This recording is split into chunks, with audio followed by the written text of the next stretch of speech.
RSS നിയന്ത്രണത്തിലുള്ള Palakkad വടക്കന്തറയിലുള്ള Vyasavidyapeetham school വളപ്പിൽ നിന്ന് ഉഗ്രസ്ഫോടക വസ്തുക്കൾ കണ്ടെത്തിയ കേസിൽ നിർണായക വഴിത്തിരിവ്. കല്ലേക്കാട് പൊടിപ്പാറയിൽ സുരേഷ് എന്നയാളുടെ വീട്ടിൽ നിന്ന് കൂടുതൽ സ്ഫോടക വസ്തുക്കൾ പോലീസ് കണ്ടെടുത്തു. സുരേഷ് RSS BJP പ്രവർത്തകനെന്ന് CPM-ഉം കോൺഗ്രസും ആരോപിച്ചു. എന്നാൽ സുരേഷുമായി ഒരു ബന്ധവുമില്ല എന്നാണ് BJPയുടെ വിശദീകരണം. കഴിഞ്ഞ മാസം വൈകിട്ടാണ് RSS നിയന്ത്രണത്തിലുള്ള പാലക്കാട് വ്യാസവിദ്യാപീഠം സ്കൂൾ പരിസരത്തെ സ്ഫോടനം. 10 വയസ്സുകാരനും വയോധികയ്ക്കും പരിക്കേറ്റു.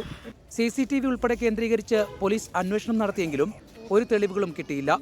ശ്രമകരമായ അന്വേഷണത്തിലാണ് സംഭവവുമായി ബന്ധപ്പെട്ട് നൌഷാദ്, ഫാസിൽ എന്നിവരെ പോലീസ് കസ്റ്റഡിയിലെടുത്തത്. ഇവരെ ചോദ്യം ചെയ്തതിൽ നിന്നാണ് ഇന്ന് രാവിലെ സുരേഷിന്റെ വീട്ടിലേക്ക് പോലീസ് എത്തിയത്.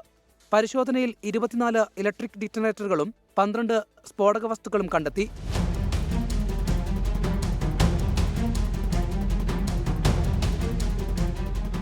സുരേഷ് BJP പ്രവർത്തകനാണെന്ന് പോലീസും പറഞ്ഞു.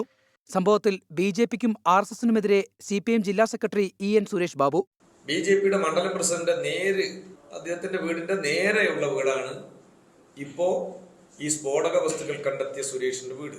ഇപ്പോ BJPയുടെയും RSSന്റെയും സജീവ പ്രവർത്തകനായിട്ടുള്ള സുരേഷിന് ഇപ്പോ പോലീസ് കണ്ടെത്തിയിരിക്കുന്നു.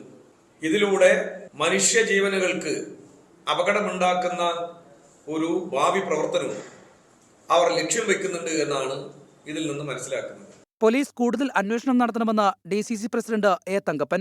100% ആ ചുറ്റുപാടും അതുപോലെ തന്നെ സ്കൂൾ കൈകാര്യം ചെയ്യുന്നൊക്കെ BJP RSSകാർ ബന്ധമുള്ള ആളുകളാണ്. അതുകൊണ്ട് തന്നെ അവർ തന്നെയാണ് അദ്ദേഹത്തിൻ്റെ ഈ ബോംബ് ഇങ്ങനെ ഉണ്ടാക്കാൻ കാരണം എന്താണ്, അതിൻ്റെ പിന്നിൽ ആരൊക്കെയാണ് പ്രവർത്തിക്കുന്നത്, അത് കൊണ്ടുവരാനുള്ള ലക്ഷ്യം എന്താണ്. എന്നാൽ സുരേഷുമായി ബന്ധമില്ലെന്ന് BJP നേതൃത്വം വ്യക്തമാക്കി. 24 പാലക്കാട്.